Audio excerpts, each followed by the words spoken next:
Nimekuwa nikiulizwa hili swali la kuwa njia gani utatumia endapo kizazi chako kikiwa kiko salama. Yaani njia za kusafisha kizazi kwa njia ya asili. Njia ya asili ya kusafisha kizazi, nisikilize kwa makini sana mwanamke, nitakueleza. Njia ya asili ni kutumia kisamvu kibichi.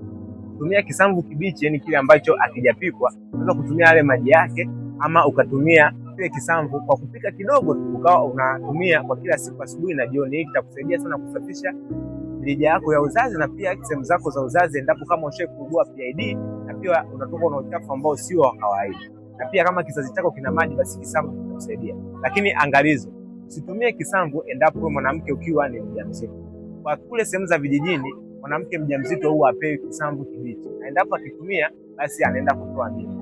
Sasa kama wewe ni mwanamke ambaye ni mjamzito, usitumie kisamvu kibichi.